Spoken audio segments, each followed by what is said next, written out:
Joining us now to review some of the headlines of today's newspapers from around the world is Arise News analyst Emmanuel Ifeni. Good morning, Emmanuel. Good morning, Ruben. Good morning, Rufai. Good morning, Victoria Tundu, MQ Abiola. Good morning, Mr. Yes, this is a creamy outlook, like ice cream. Now, let's start the review with this day, Nigeria's newspaper of record. Yes, let's start from the window story. Returning ministers, Buhari to determine silver, Ngige, talent's fate, says Mohammed. Declare federal government has no plan to ban Facebook. FEC okays 169.7 billion naira private sector investment in road infrastructure. Yes, the outcome of yesterday's FEC meeting, Federal Executive Council, that is. And the Minister of Information talking about his colleagues who were aspiring to be president, senators, and they had to renege in their aspiration in order to continue to be ministers of the Federal Republic. Yes, wanting to eat your cake and have it. Well, if that is not possible, you now settle for the next best thing. A bird in hand is worth two in the bush. That's what these ministers are doing. But will President Buhari shove them aside? Well, two things are likely to happen in the very near future. For now, they are still members of the Executive Council because they attended yesterday's meeting.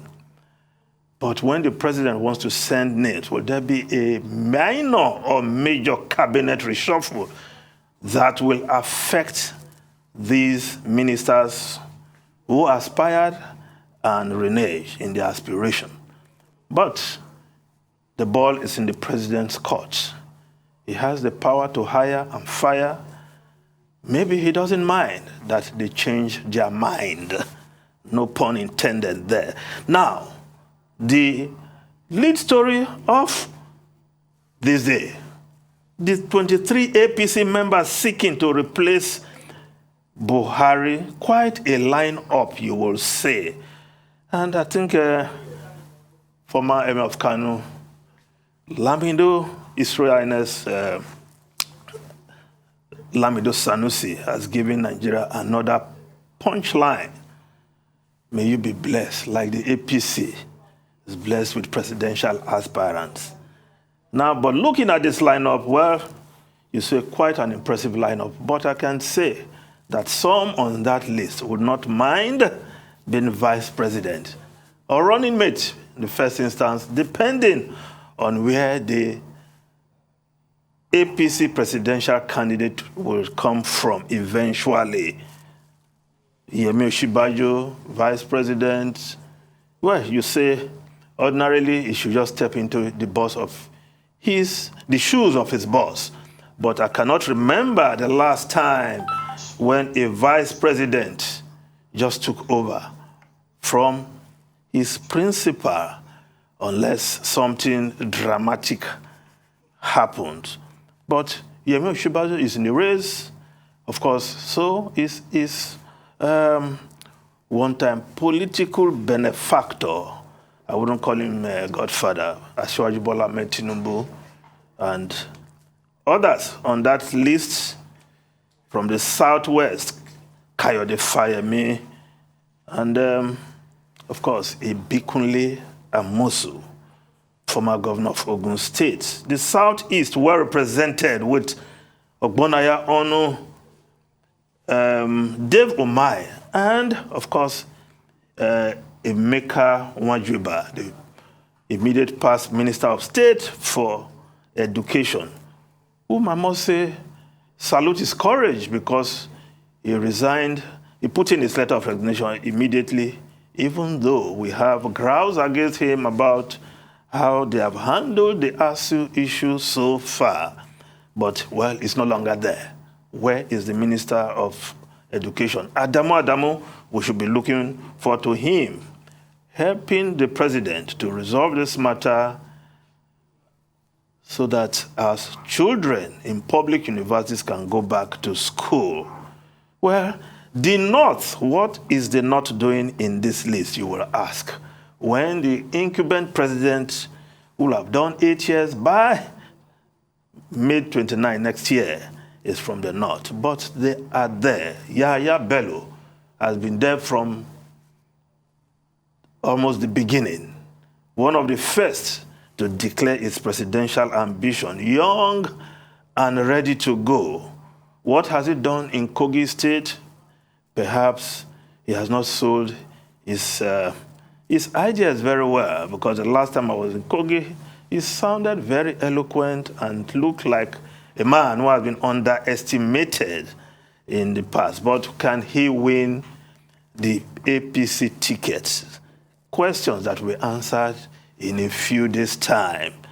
Now, the South, of course, we also heard from the North, Senate President, who has just before the close of the sale of presidential form, picked his own form.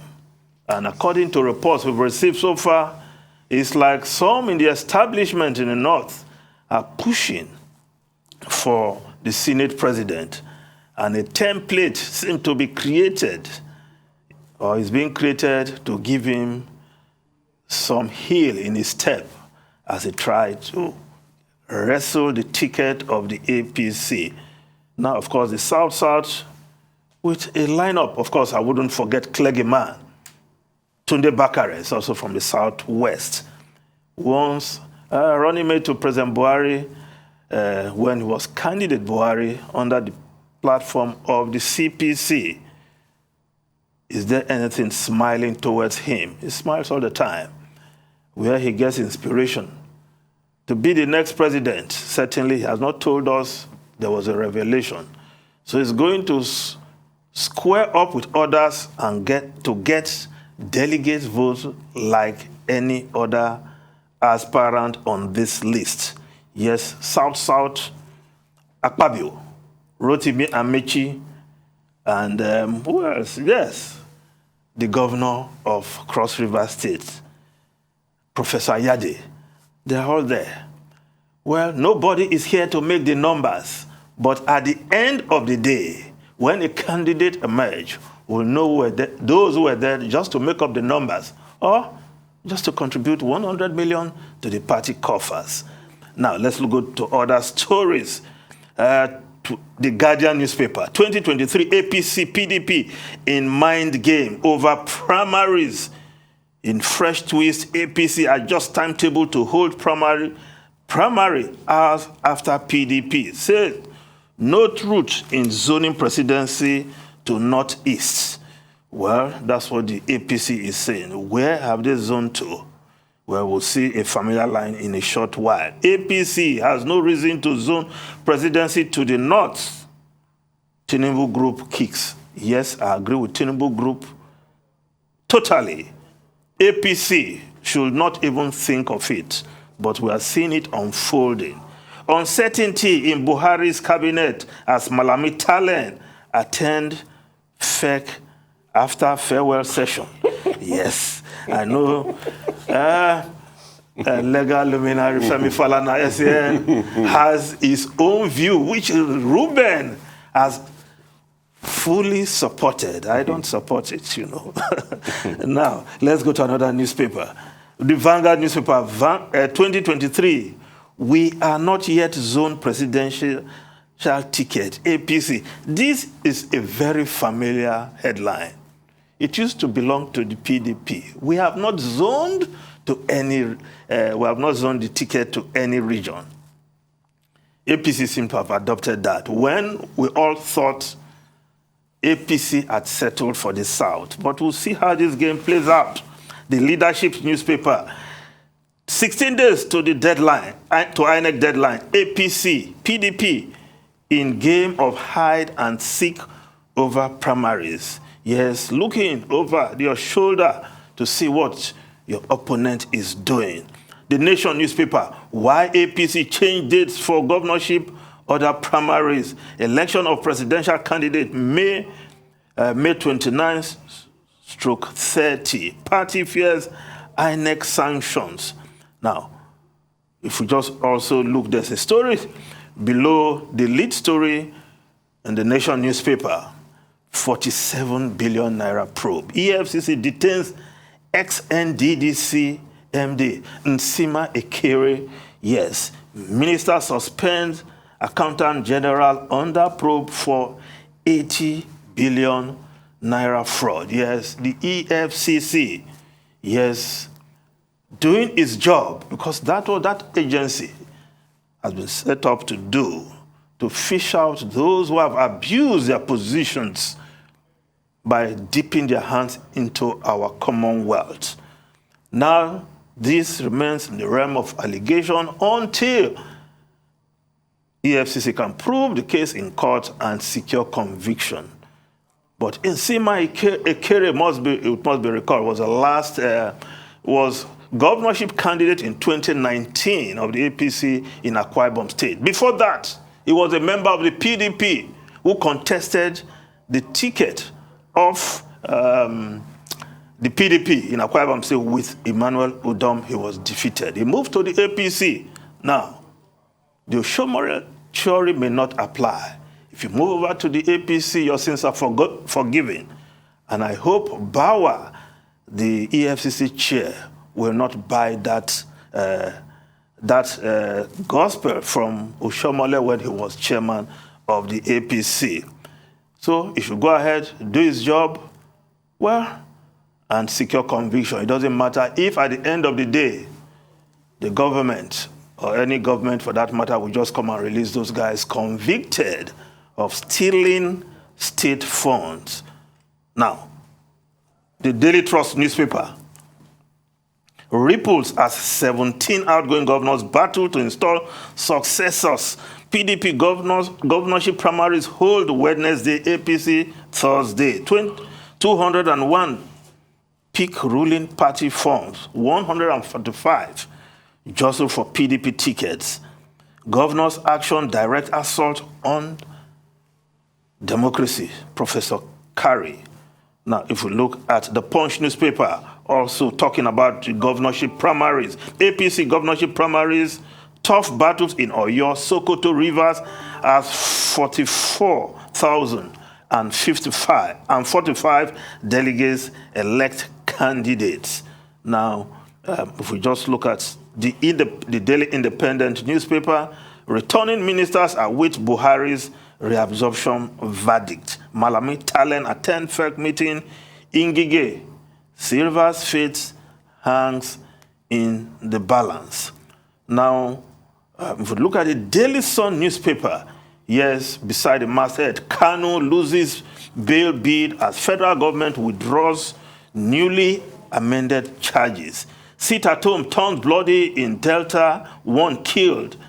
Vehicles raised. Facebook has agreed to address complaints against IPOB, according to the federal government spokesman.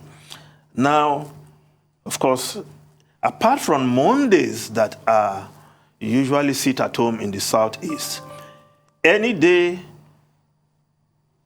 Nnamdi Kanu is to appear in court, some people also try to enforce sit at home, and it's killing a lot of businesses in the Southeast. Now, the Daily Sun newspaper lead story, withdrawal from elections, Buhari to decide Malami, Silva, Ngige, others. While the New Telegraph newspaper, only Buhari can decide Malami's fate. Now, the foreign newspapers, quickly, we start with the Times of London. Yes, the Times. The Times of London, yes. Hopes for a tax windfall blocked by number 10 team. Plan said to be ideologically unconservative. Number 10 is resisting the pressure for a windfall tax on energy as proposed by Rishi Sunak, the Chancellor. But some advisors, the Prime Minister's advisors, were saying that it will be viewed as an attack on business, and that is not in consonance with the ideology of the Conservative Party. Well, The Financial Times also reporting, Financial Times, Sunak warns of tough times ahead as inflation hit 40-year high of 9%, doubles Bank of England's prediction. Worst stagflation since 1970. Windfall tax still on the table. Sunak, of course, Sunak, now more known for his apocalyptic predictions, especially with inflation running riot in the UK. Now, the Daily Telegraph newspaper, Putin turns screw on global food supplies. Russia accused of destroying infrastructure that feeds millions across the world. Yes, according to Western officials. Vladimir Putin is weaponizing global food supplies by stealing grains and destroying agricultural equipment. The Kremlin is believed to be dismantling infrastructure needed for food production and, of course, blocking ports that are vital to shipping cereals out of the country, which is known as the food basket of Europe. Well, at the end of the day, somebody has to talk to Putin how this war can end so that we can return to normal times. Sanctions on Russia, of course, Russia is also responding, and it is affecting the world. Food crisis everywhere, inflation going up, not only in Nigeria, in UK and in the US. And Wall Street is reporting that Russia fears drive stocks down. Ruben Rufai and Tundu, a lot to talk about. So much. But these are the unintended consequences, or one would imagine that these are the unintended consequences of the Russian invasion of Ukraine. I don't think Putin thought he would drive millions of people into starvation. And according to the UN Secretary General, Antonio Guterres, it could last for years and years. But there are calls that Russia should allow the grain that's in Ukraine's ports right now to be released, and they haven't done that. Do you think he will? Do you think he's going to have some kind of mercy, some kind of, PR exercise? Because right now, he's in the lowest depths. Well, he's at war with Ukraine, and the world, the Western world is at war with him, with sanctions. So if I were Putin, that would be another bargaining chip on the table. Putin, he can go and eat the grain. he has been accused of weaponizing food. He has. To frustrate the entire world. And, this has to do with wheat, right? Yes. Between Ukraine and Russia, they produce about 40% of the wheat that is consumed globally. In addition, Ukraine is responsible for cereals, maize. Yes. It's also responsible for soy oil, cooking oil. And all of this has affected everything from the cost of bread to the cost of noodles. Even noodles have become very expensive. And babies are looking for cereals in America. No, baby formula. Formula shortage. That's another disaster. That's a different thing That's entirely. different. Now, as for Russia, the energy prices, are causing so much disruption around the world so badly that people cannot keep warm. They are afraid that they won't be able to keep warm or eat warm food in the UK. Pensioners are complaining that they've been, as a result of the cost of living crisis, the average pensioner has lost over £551 out of their basic income. Businesses are complaining. They say they want help from the government.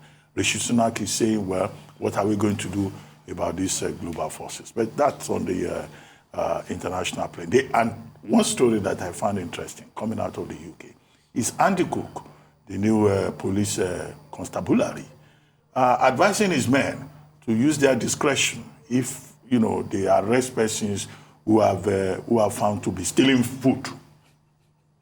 But at the same time, he says, well, he's not declaring amnesty for food criminals. So it's gotten so bad now that even the police chief, Andy Cook, is saying that very soon people will start stealing food. Yeah, They are already stealing food. Yeah. They're already. Those ends are not meeting. When Guterres says, we have a global food crisis, then it's real. And of course, here in Nigeria, with food inflation over 18%, then of course, you can imagine very soon people will start stealing food again in this country.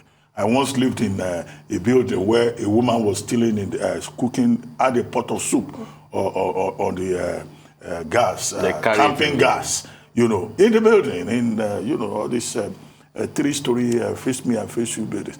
She went inside to go and bring a jar of salt. The pot of soup and disappeared. Oh, how cool. I hope we won't get to that again. Well, I mean, that was... Well, that's happening currently. That was years back. It will be worse. It's still happening, Dr. It will be worse It's now. happening. But I wanted you to comment on this motorcycle matter, one, because we discussed it. Yeah.